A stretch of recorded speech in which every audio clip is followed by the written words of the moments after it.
everyone, I hope you all are doing well. यहाँ हम discuss करेंगे SCS टेस्ट सीरीज के क्वेश्चन। तो देखते हैं आज का फर्स्ट क्वेश्चन क्या है।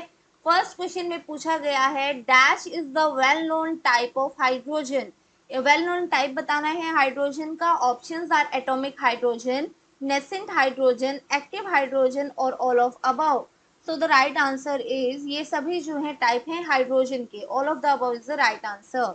अब हम बात कर लेते हैं डिटेल में, एटॉमिक हाइड्रोजन क्या होता है, नेसेंट हाइड्रोजन क्या होता है, एक्टिव हाइड्रोजन क्या होता है, इनमें डिफरेंस क्या होता है, इन सब के बारे में हम बात करेंगे। तो सबसे पहले हम बात करेंगे एटॉमिक हाइड्रोजन क्या होता है। एटॉमिक हाइड्रोजन वो हाइड्रोजन होता है जिसे ऑब्टेन किया जाता है by dissociation of molecular hydrogen. Okay, उस हाइड्रोजन को बोला जाता है एटॉमिक हाइड्रोजन। इसीलिए जो एटॉमिक हाइड्रोजन है वो क्या होता है, वो आइसोलेटेड हाइड्रोजन होता है।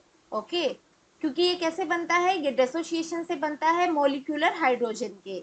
अब हम बात करेंगे नेसेंट हाइड्रोजन की। नेसेंट हाइड्रोजन जो है ये क्या होता है, नेसेंट हाइड्रोजन जो है वो यूज किया जाता है उस हाइड्रोजन के लिए जो रिलीज होता है केमिकल रिएक्शन में। Okay, hydrogen that is liberated during chemical reaction, उस हाइड्रोजन को बोला जाता है nascent hydrogen. it is considered that hydrogen liberated during the progression of chemical reaction is initially the atomic state। initially ये जो है atomic state में होता है, आप example में देख सकते हैं।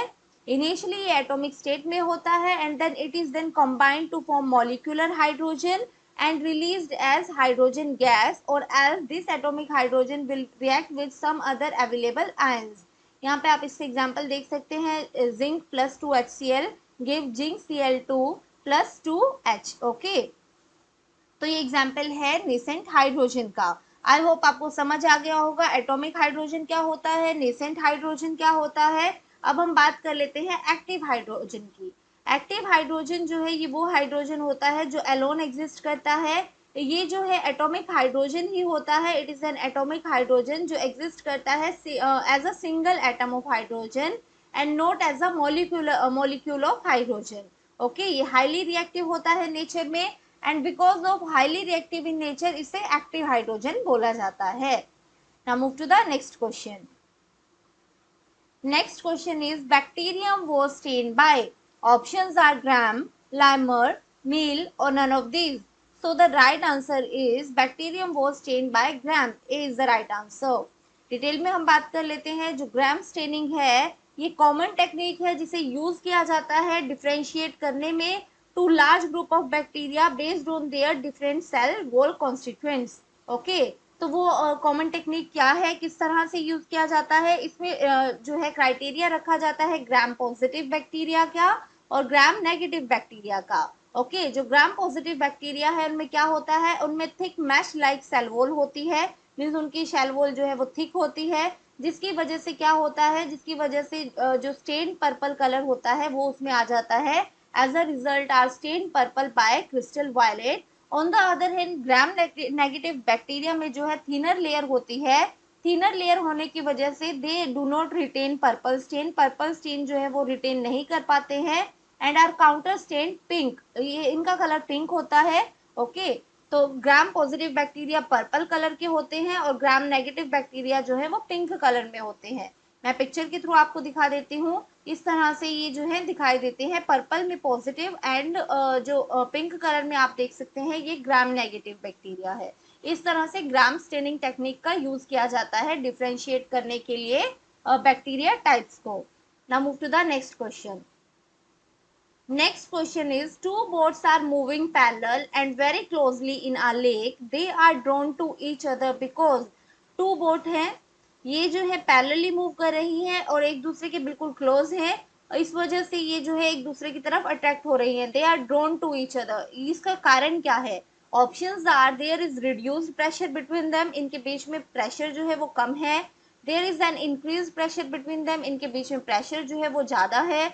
नन ऑफ दिस रीजन और of the presence of magnet in them, या फिर इनके बीच में मैग्नेट है, मैग्नेट के प्रेजेंस होने की वजह से ये एक दूसरे की तरफ अट्रैक्ट हो रही हैं। तो इसका सही आंसर हो जाएगा this is due to reduce pressure, pressure कम होने की वजह से ऐसा हो रहा है, A is the right answer.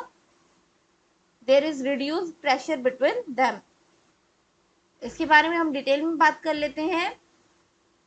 जब दो बोट जो है अपने पास में आती हैं, कम क्लोजर, और वो पैरेलली मूव कर रही होती हैं, तब क्या होता है, इनके बीच में इंक्रीज होती है एयर वेलोसिटी। जो बीच में नैरो गैप होता है, वो वहां पे एयर वेलोसिटी जो है वो इंक्रीज हो जाती है। दो बोर्ड के बीच में जो नैरो गैप है वहां पे इंक्रीज हो गई है air velocity. Air velocity increase होने की वजह से क्या होगा, यहाँ का प्रेशर जो है वो डिक्रीज हो जाएगा, और जो the pressure in the gap between the two board वो कम होगा then the pressure on the outer surface of both the row board, और इसी वजह से ये जो है पुल होंगी टूवर्ड ईच अदर, और सम टाइम ये कोलाइड भी हो जाती हैं एक दूसरे के साथ। Okay, now move to the next question. Next question is dash prepared oxygen by focusing the sun ray on red oxide of mercury। किन्होंने ऑक्सीजन प्रिपेयर किया था, किस प्रोसेस से, फोकस करके सन रेज को on red oxide of mercury. इन्होंने oxygen prepare किया था। यहाँ पे किसकी बात हो रही है, options are Pauling, Urey, Lavoisier और प्रेस्ली। तो द राइट आंसर इज, ये प्रिपेयर किया गया था प्रेस्ली के द्वारा। D is the right answer. ये जो है ब्रिटिश पॉलीमैथ है, ब्रिटिश पॉलीमैथ जोसेफ प्रिस्ली, इन्होंने प्रिपेयर किया था ऑक्सीजन 1774 में। यहाँ पे इन्होंने यूज किया था मैग्नीफाइंग ग्लास का टू फोकस द सनरेज के सन रेज को जो है फोकस करने के लिए इन्होंने मैग्नीफाइंग ग्लास लिया था, और उन्होंने सनरेज को फोकस किया था on the sample of mercury oxide, and to discover that heating this compound produce a gas, and that gas is oxygen gas. Now move to the next question. Next question is the mass of a nucleus is less than the sum of the mass of the particles that comprises the mass defect is accounted for by the, जो मास होता है nucleus का वो कम होता है then the sum of the masses of the particle, mean जिन particle से मिलकर वो न्यूक्लियस बना है उससे कम जो है मास रहता है, इसे जो है मास डिफेक्ट बोला जाता है। और मास डिफेक्ट जो है वो किस वजह से होता है, कौन इसके लिए जिम्मेदार होता है। Options are binding energy, atomic mass, mass number और एनर्जी लेवल। तो द राइट आंसर इज, इस मास डिफेक्ट के लिए रिस्पॉन्सिबल होती है binding energy. A is the right answer. यहाँ पे आप देख सकते हैं न्यूक्लियस का मास जो है, न्यूक्लियस जो है वो कॉम्बिनेशन से बना है सेपरेटेड न्यूक्लियॉन्स की, और इसका मास जो है वो स्मॉलर होता है देन द सेपरेटेड न्यूक्लियॉन्स, जिनसे ये बना है उनका मास जो है इससे ग्रेटर होगा। और ये किस वजह से होता है, ये बाइंडिंग एनर्जी से की वजह से होता है, क्योंकि इसके लिए कुछ बाइंडिंग एनर्जी लगती है, तो वो ये डिफरेंस आ जाता है, और इस डिफरेंस को ही मास डिफेक्ट बोला जाता है। सेम थिंग यहाँ पे मेंशन है, the mass defect of a nucleus is the difference between the total mass of a nucleus, जो टोटल मास है न्यूक्लियस का, और the sum of the masses of all its constituent nucleons. इस difference को mass defect बोला जाता है, और इस मास डिफेक्ट के लिए रिस्पॉन्सिबल होती है बाइंडिंग एनर्जी।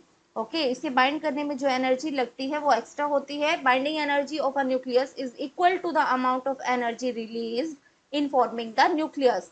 न्यूक्लियस बनने में जो एनर्जी रिलीज होती है वही एक तरह से बाइंडिंग एनर्जी होती है। Now move to the next question. Next question is dash is the male organ of lichen. Lichen का male organ क्या है? Options are spermatogonium, spermatogonium, ova, carpogonium or antheridia. So the right answer is spermatogonium. A is the right answer. Male reproductive organ lichen का वो होता है spermatogonium. ये इसकी shape कैसी होती है, ये फ्लास्क शेप स्ट्रक्चर का होता है। इसे स्पर्मोगोनिया और पेक्निक भी बोला जाता है। Now move to the next question. Next question is who is the chairman of National Board for Wildlife. राष्ट्रीय वन्यजीव बोर्ड का अध्यक्ष कौन होता है। Options are prime minister, minister of environment, retired Supreme Court जज और none of the above. So the right answer is, इसके चेयरमैन होते हैं prime minister. Is the right answer. और इसके वाइस चेयरमैन होते हैं minister of environment. Minister of environment जो है वो वाइस चेयरमैन होते हैं, चेयरमैन होते हैं प्राइम मिनिस्टर। ये कब बनी थी National Board for Wildlife, काफी इंपॉर्टेंट बॉडी है, इसके बारे में आपको पता होना चाहिए। जो National Board for Wildlife है इसे सेटअप किया गया था under Wildlife Protection Act 1972, और इसके चेयरपर्सन होते हैं प्राइम मिनिस्टर और वाइस चेयरमैन होते हैं minister of environment. Now move to the next question. Next question is the National Green Tribunal was established in the year. National green tribunal को जो है किस ईयर में एस्टैब्लिश किया गया था? ऑप्शंस आर 1986, 1992, 2001 और 2010. सो the right answer is national green tribunal को एस्टैब्लिश किया गया था 2010 में. D is the right answer. ये भी काफी इंपॉर्टेंट बॉडी है. जो नेशनल ग्रीन ट्रिब्यूनल है इसे एस्टैब्लिश किया गया था अक्टूबर 18, 2010 और under green national green tribunal act 2010 के अंडर इसे जो है एस्टैब्लिश किया गया था, which was passed by the central government. Now move to the next question. Next question is which of the following are not the technology used for the conversion of waste to energy? इनमें से कौन सी technology जो है वो use नहीं होती है? Be careful. Note, जहां भी नोट वर्ड जो है मेंशन हो उसको आप ऑलरेडी पहले ही हाईलाइट कर लो ताकि आप कंफ्यूज ना हो. ओके, यहाँ पे पूछा है note the technology use for the conversion of waste to energy. Options are pyrolysis, gasification, none of the above or both A and B. So the right answer is none of the above, क्योंकि ये दोनों technology का use किया जाता है convert करने के लिए वेस्ट को एनर्जी में. Okay, so none of the above is the right answer. जो पायरोलाइसिस है और गैसिफिकेशन है ये एमर्जिंग टेक्नोलॉजी है. पहले जो कॉमन टेक्नोलॉजी यूज की जाती थी वो होती थी इंसिनरेशन एंड बायोमिथिनेशन. ओके, अब हम बात कर लेते हैं पायरोलाइसिस के प्रोसेस की. पायरोलाइसिस होता क्या है? पायरोलाइसिस में ऑर्गेनिक मटेरियल को हीट किया जाता है. Is the heating of the organic material जैसे कि बायोमास, और इसे जो है हीट किया जाता है in the absence of oxygen. Oxygen के एब्सेंस में हीट किया जाता है क्योंकि जो ऑक्सीजन की प्रेजेंस में होता है, because no oxygen is present, oxygen यहाँ पे प्रेजेंट नहीं होती है, इसीलिए जो मटेरियल है वो कंबस्ट नहीं होता है. बट द केमिकल कंपाउंड जैसे कि सेलुलोज, हेमीसेल्यूलोज, लैग्निन, ये सब जो है क्या होते हैं? That make up that material, ये थर्मली डिकम्पोज होते हैं इनटू कंबस्टेबल गैसेस और चारकोल में. ओके, आई होप आपको समझ आ गया होगा. मैं दोबारा रिपीट कर देती हूँ. पायरोलाइसिस में क्या होता है? इसमें हीट किया जाता है ऑर्गेनिक मटेरियल को जैसे कि बायोमास को, और इसे हीट किया जाता है ऑक्सीजन की एब्सेंस में. यहाँ पे ऑक्सीजन नहीं होती है इसलिए मटेरियल जो है वो क्या होता है? ये कंबस्ट नहीं होता है. लेकिन क्या होता है? केमिकल कंपाउंड जैसे कि सेलुलोज, हेमीसेल्यूलोज, लैग्निन, ये सब मटेरियल जो थर्मली जब ये डिकम्पोज होते हैं, ये डिकम्पोज होते हैं कंबस्टेबल गैसेस में और चारकोल में. ओके, तो रिजल्ट में क्या मिलता है? गैसेस और चारकोल. अब हम बात करेंगे नेक्स्ट प्रोसेस की.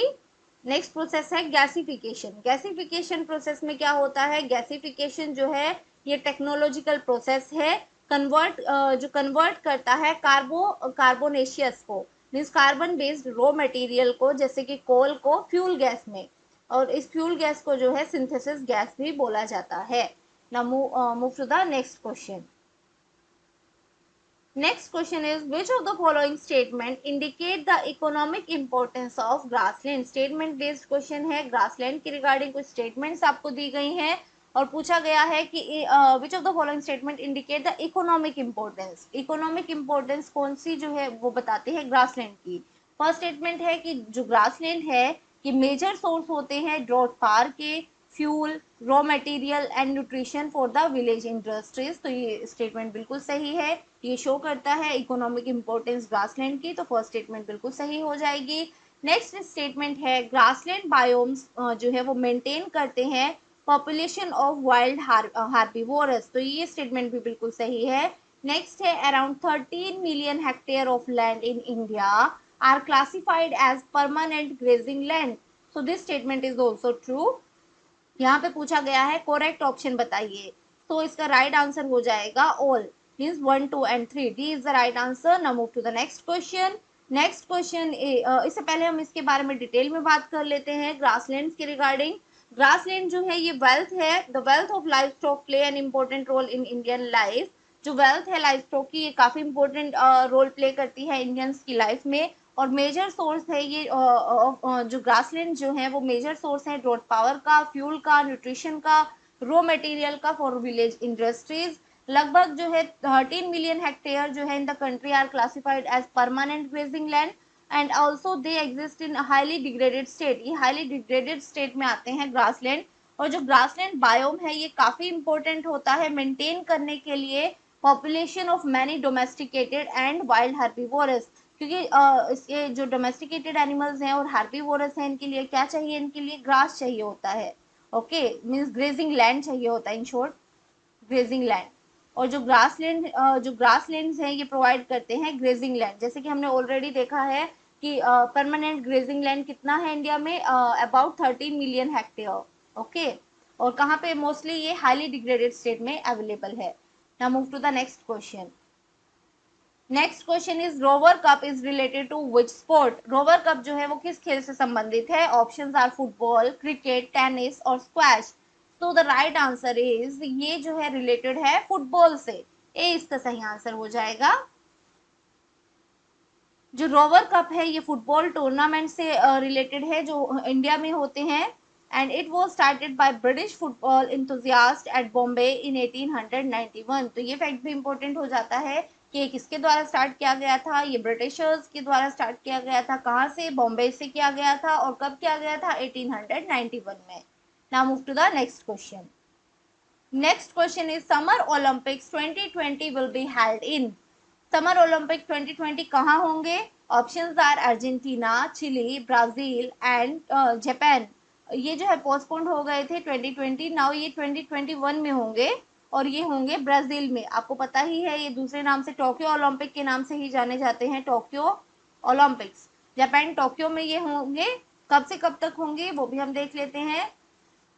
जो 2020 समर ओलंपिक्स है ये टोक्यो में होने थे, ये कोविड 19 की वजह से पोस्टपोन्ड हो गए थे, 2021 में अब ये होंगे। और पर्टिकुलर डेट जो है वो होगी जुलाई 23 से अगस्त 8 2021 में ये कंडक्ट होंगे। Now move to the next question. Next question is doctor B R Ambedkar Skill Development University is situated in, ये कहाँ पे आती है? गुरुग्राम में आती है, यमुनानगर, करनाल और Panchkula. So the right answer is doctor B R Ambedkar Skill Development University, ये आती है यमुनानगर डिस्ट्रिक्ट में, B is the right answer.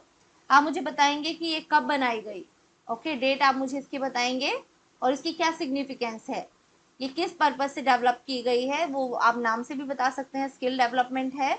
Okay, तो डिटेल में आप इसके बारे में देख लेना। Now move to the next question.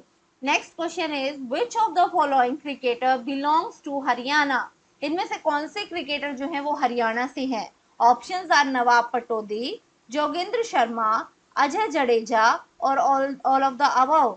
So the right answer is all of the above. Nawab Pataudi, Jogendra Sharma, Ajay Jadeja, ये सभी जो है क्रिकेटर हैं हरियाणा से, डी इसका सही आंसर है। Now move to the next question. Next question is how many police commissionerates are present in Haryana, Haryana में कितने पुलिस कमिश्नरेट हैं? ऑप्शंस आर 4, 5, 3 और 6। तो the right answer is 3, 3 police commissionerate है यहाँ पे। आप देख सकते हैं for law and order, law और ऑर्डर की मेंटेनेंस के लिए हरियाणा में 5 पुलिस रेंजेस बनाई गई हैं और 3 पुलिस कमिश्नरेट बनाए गए हैं। और ये 3 पुलिस कमिश्नरेट जो है वो कहाँ कहाँ आते हैं? फरीदाबाद में है, गुरुग्राम में है और पंचकुला में है। ओके, अब आप मुझे बताएंगे कि 5 पुलिस रेंजेस ये कहाँ पे आती हैं, ये भी काफी इंपॉर्टेंट हो जाती है, 5 पुलिस रेंजेस आप मुझे बताएंगे। Now move to the next question. Next question is which of the following country was launched satellite Hyang-2C? Hyang-2C satellite जो है ये किस कंट्री के द्वारा लॉन्च किया गया है? Options are China, Japan, South Korea और North Korea. So the right answer is ये लॉन्च किया गया है चाइना के द्वारा, A is the right answer. It is the new ocean, ये सैटेलाइट के बारे में हम बात कर लेते हैं। सैटेलाइट का नाम आपको पता ही है, Hyang-2C। Hyang-2C जो है ये सैटेलाइट है, किस पर्पस के लिए ये बनाई गई है? ये न्यू ओशन मॉनिटरिंग सैटेलाइट है, मीन्स ओशियन मॉनिटरिंग के लिए ये बनाई गई है, जिसे लॉन्च किया गया है चाइना के द्वारा। ये कंट्री की 3rd ocean dynamic environment satellite है। ये जो है क्या काम करेगी, ये प्रोवाइड करेगी all weather and round the clock observation of wave height, sea surface height, wind speed and direction and temperature, इन सब के बारे में ये सैटेलाइट जो है इंफॉर्मेशन प्रोवाइड करेगी। ओके, ओशियन मॉनिटरिंग सैटेलाइट ये है। Now move to the next question. Next question is in which district of Haryana first environment code was established? कौन से डिस्ट्रिक्ट में हरियाणा के फर्स्ट इन्वायरमेंट कोड जो है वो एस्टैब्लिश की गई थी? Options are Hisar and Karnal, Hisar and Faridabad, Rewari and Faridabad, Gurugram and Karnal. So the right answer is ये एस्टैब्लिश की गई थी हिसार और फरीदाबाद में. B is the right answer. जो फर्स्ट इन्वायरमेंट कोर्ट है वो एस्टेब्लिश की गई थी फरीदाबाद और हिसार में, लेकिन अब जो हिसार में ये जो है फंक्शनिंग नहीं है. हिसार की जगह ये फंक्शन करती है कुरुक्षेत्र में. Okay, but now Hisar is not functioning. Instead of Hisar Kurukshetra is functioning. Now move to the next question. Next question is Raja Nahar Singh stadium is situated in which district of Haryana? Raja Nahar Singh stadium जो है हरियाणा के कौन से जिले में आता है? ऑप्शंस हैं फरीदाबाद, पानीपत, रोहतक, सोनीपत. तो आप सभी को पता ही होगा, यहाँ पे राजा नाहर सिंह फोर्ट भी है, काफी फेमस है, और राजा नाहर सिंह स्टेडियम भी है. तो ये है फरीदाबाद में. ये इसका सही आंसर हो जाएगा. जो नाहर सिंह क्रिकेट स्टेडियम है फरीदाबाद में इसे बनाया गया था 1981 में. यहाँ पे first match Ranji trophy game हुआ था जो हुआ था हरियाणा और सर्विसेज के बीच में. ये हुआ था 1982 में. Now move to the next question. Next question is which festival of Haryana is also known as Basoda? Basoda जो है वो कौन से फेस्टिवल को बोला जाता है? होली, दिवाली, दशहरा, सैलिसतम. So the right answer is सैलिसतम. D is the right answer. सैलिसतम को जो है बसोड़ा भी बोला जाता है. इसके बारे में हम बात कर लेते हैं. इसे शीतला अष्टमी भी बोला जाता है, एंड बसोड़ा भी बोला जाता है, और सैलिसातम भी बोला जाता है. ये सेलिब्रेट किया जाता है with lot of zeal and enthusiasm across India. Particularly से सेलिब्रेट किया जाता है गुजरात, राजस्थान और उत्तर प्रदेश में. और जो बाउंड्री हरियाणा की बाउंड्री जो राजस्थान के साथ शेयर होती है उस एरिया में हरियाणा के भी इसे सेलिब्रेट किया जाता है. Now move to the next question. Next question is who was the producer of the first Haryanvi film? पहली हरियाणवी फिल्म के निर्माता कौन थे? ऑप्शंस आर देवी शंकर प्रभाकर, उषा शर्मा, मनमोहन बंसल और Swarn S Maurya. So the right answer is first movie के प्रोड्यूसर थे देवी शंकर प्रभाकर. अब आप मुझे बताएंगे कि फर्स्ट हरियाणवी फिल्म कौन थी, इसके डायरेक्टर कौन थे, और ये जो है कब बनी थी, ईयर भी आप मुझे बताएंगे. Okay, now move to the next question. Next question is in Haryana non biodegradable garbage act was enacted in? Haryana में नॉन बायोडिग्रेडेबल गार्बेज एक्ट कब इनेक्ट हुआ था? ऑप्शंस आर 1966, 1991, 1998 और 2015. So the right answer is ये इनेक्ट हुआ था 1998 में. C is the right answer. Now move to the next question. Next question is which country has recently banned cow slaughter? कौन सी country ने अभी रिसेंटली बैन किया है काउ स्लोटर को? ऑप्शंस आर बांग्लादेश, श्रीलंका, मालदीव्स और Indonesia. So the right answer is Sri Lanka. Sri Lanka ने ban किया है काउ स्लोटर को. इसके बारे में हम बात कर लेते हैं. जो श्रीलंका है उन्होंने बैन किया है कैटल स्लोटर को after the cabinet cleared prime minister Mahendra Rajapaksa recent proposal. The government announced on Tuesday, adding that it would take step to import beef. Okay, ये इतना important information नहीं है. आपको बस यही ध्यान रखना है कि काउ स्लोटर जो है वो बैन किया गया है श्रीलंका के द्वारा. Now move to the next question. Next question is what is the optimal level of inflation as set by the Monetary Policy Committee? Optimal level of inflation कितना हो सकता है जो सेट किया गया है मॉनेटरी पॉलिसी कमिटी के द्वारा? Options are 2 to 7%, 3 to 6%, 3 to 7% और 2 to 6%. तो द राइट आंसर इज ये हो सकता है 2 से 6% तक. Okay, means 4 plus minus 2. So 2 to 6% ये हो सकता है. Now move to the next question. Next question is the book named as 50 at 50 is written by. Options are Twinkle Khanna, Sudha Menon, Chetan Bhagat और Geeta Sehgal. So the right answer is ये लिखी गई है सुधा मेनन के द्वारा. B is the right answer. Now move to the next question. ये आज का हमारा लास्ट क्वेश्चन है. यहाँ पे आपसे पूछा गया है international youth day was celebrated on which day? अंतरराष्ट्रीय युवा दिवस जो है वो किस तारीख को मनाया जाता है? Options are 17th of August, 1st of August, 10th of August और none of the above. So the right answer is none of the above. International youth day जो है वो सेलिब्रेट किया जाता है 12 ऑफ अगस्त में। ओके, और आप मुझे ये भी बताइए कि नेशनल यूथ डे कब सेलिब्रेट किया जाता है? National youth day, national youth day, national youth day जो है ये सेलिब्रेट किया जाता है 12 ऑफ जनवरी को। 12 ऑफ जनवरी को ये सेलिब्रेट किया जाता है क्योंकि 12 ऑफ जनवरी को जन्म हुआ था स्वामी विवेकानंद का। ओके, तो विवेकानंद जयंती पे इसे सेलिब्रेट किया जाता है, विवेकानंद जयंती को सेलिब्रेट किया जाता है एज नेशनल यूथ डे। और ये कब से सेलिब्रेट किया जाता है?